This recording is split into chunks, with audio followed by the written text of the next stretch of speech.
I just want to read you a new book. It is called Cherries and the Cherry Pits by Vera B. Williams. Bethany lives in the floor above me. We visit back and forth a lot.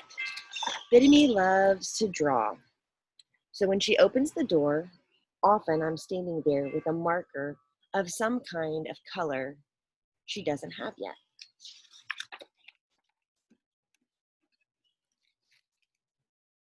She always tries a new marker right away.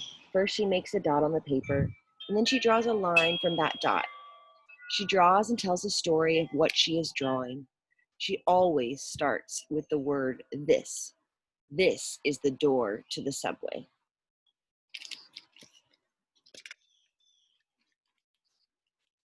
This is the door to the subway, and this is the man leaning on the door. I hope he doesn't fall out when the door opens all of a sudden. His face is a nice face, but it's also not so nice. He has fat wrinkles on his forehead. It's like my mother's wrinkles. It's from worrying and worrying, my mother says. And his neck is thick and his arms are thick. Very big, strong muscles. His shirt is striped, blue and white, and his skin is dark brown. And his great big hands, and in his great big hands, he has a small white bag. This man looks so strong, I think he could even carry a piano with his hands, on his head. But he is only carrying this little white bag. I wonder what's in that little white bag.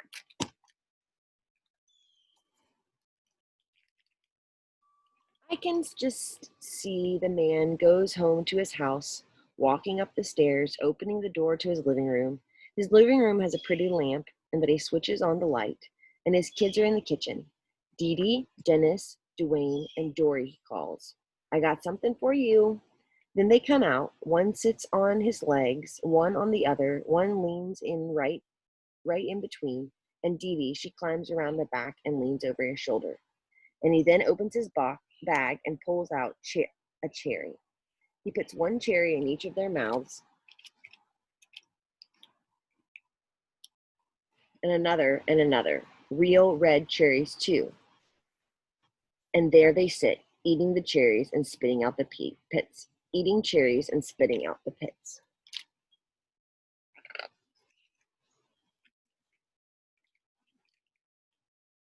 And before you can even ask Bernie any questions about that story, such as how comes the names of all the man's children, starting with D, she has another piece of paper ready and is drawing. This is the train seat, and this is the teeny white woman sitting on the train seat.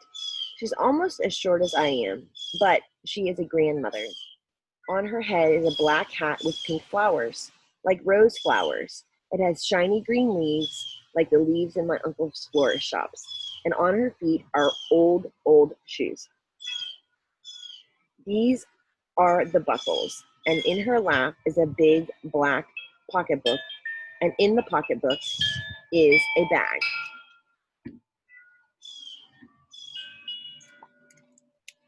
can't really see the bag, but I'll draw it anyways, so you can be sure it's there. A little brown bag, all twisted up, tight. And when the woman gets off the train, I know where she is going.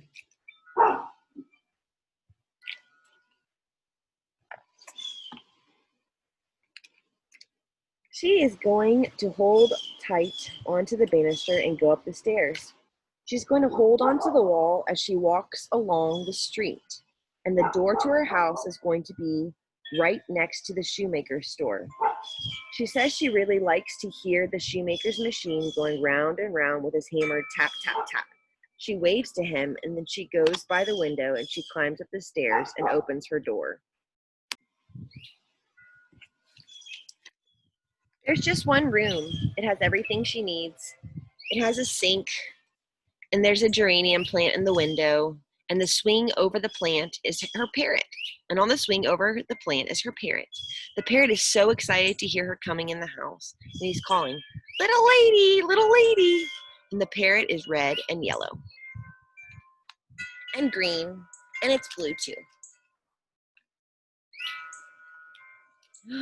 I brought you something, the little woman tells the parrot. She untwists the little brown bag, twists it up tight, and holds it out to the parrot. The parrot takes out a cherry, and it's kind of light red and sour. The parrot eats it right up. You like it? Asks the lady. You like cherries, honeybird? She laughs and dumps all the cherries onto the geranium plant in front of the parrot. There's your own little cherry tree, she said to the parrot. She stands next to the geranium in her stocking feet, eating cherries with the parrot. The parrot is careful to spit the pits, but they are both eating cherries and spitting out the pits. Eating cherries and spitting out the pits.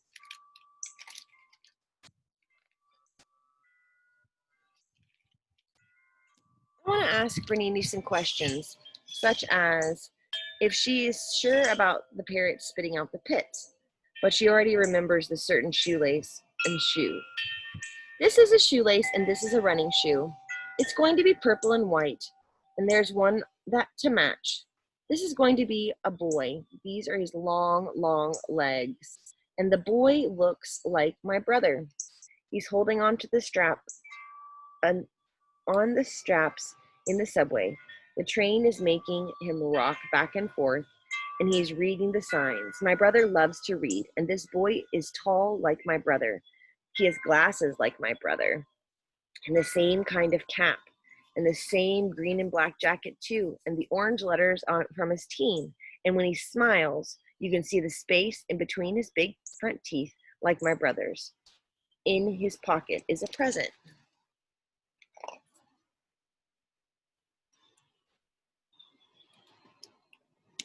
When he gets off the train at the station, he just runs right up the escalator, runs right along the streets, jumping on and off the stoops up to his house.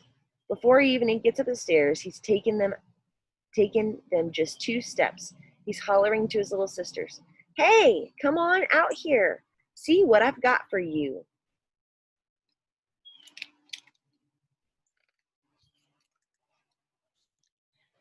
And before she can even look out the window, he's right in the room in front of her. He'll make her choose which hand, and there'll be a cherry in that closed hand. And it will be the big kind, such a red, it's almost black. His little sister will grab it and eat it up while he yells, "Don't forget to spit out the pit."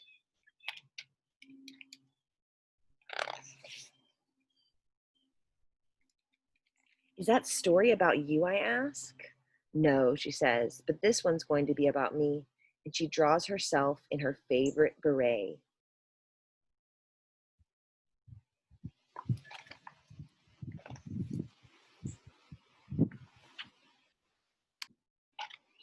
And this is me. This is my station.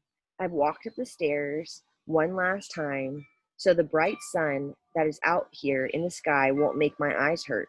But right here on the street, what do you think is going to be? A man selling cherries from the back of his truck. The whole truck is going to be cherries, nothing but cherries. Now, see this little purse? I have my little purse with some money, my purse in my pocket with some money. Mama gave me some money Mama gave me. When I show it to the man, he puts the bag on the scale and puts some cherries. But then he goes ahead and fills it right up to the top and gives it to me. "Don't eat them too fast," he tells me. Now, what does that man think? I was going to eat them up fast because I had an important plan. I walked home eating the cherries one by one and saving the pits, eating the cherries and saving the pits. I put every one of those pits in my pocket.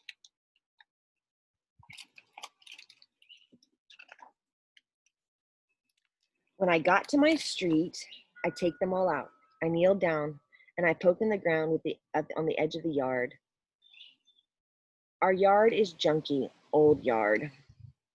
It has a stump where there used to be a tree, but the tree died and they came and cut it down and took it away. Then I poke pits in the ground around all over the place. I know if I plant enough of them, at least one will grow. I pat them in the ground smooth. I pour some water on it, each pit, and I tell those pits to grow and grow.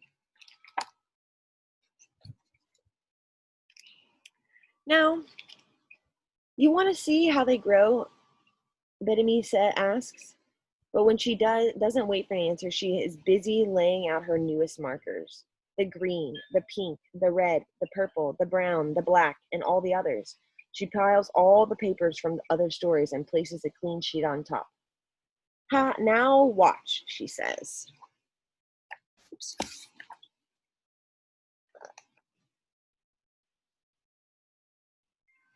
This is the pit right here in the middle, and this is how it grows. First, it makes a little sprout that grows up. Then it makes little roots that grow down. Then the roots grow more roots till the ground is full of roots down here, down to here. The sprout grows up to be a little trunk. Branches grow out from the trunk. And then those branches, littler branches grow up past the sky. Into the past, that is the sky.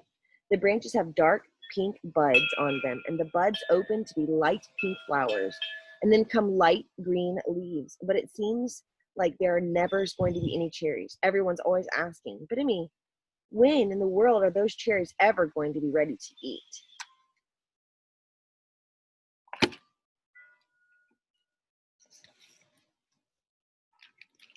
All the time, cherries will be growing right under these leaves, so teeny and green, no one ever notices them. But I work hard. I come out every single day to chase away the blue jays that are trying to steal the cherries. I chase them away. The dogs will try to use the yard for their business, and the kids who will carve their initials into the tree. Then, one day, I come and the cherries are ripe, and there are so many cherries. The branches reach down to the ground, and there are red cherries and dark cherries, and cherries such a deep red, they're almost black.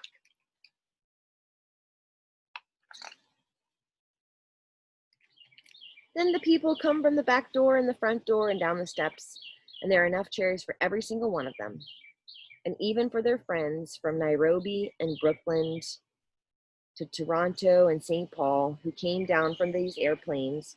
So here we all are standing in front of the airplanes, eating cherries and spitting out the pits, eating cherries and spitting out the pits, till we all fall down from eating so many cherries and spitting out the pits. And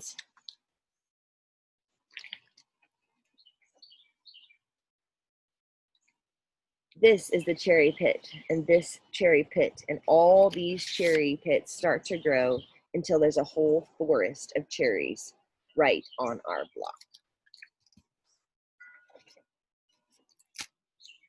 Have a wonderful day. I love you a lot, and I miss your face. Stay well.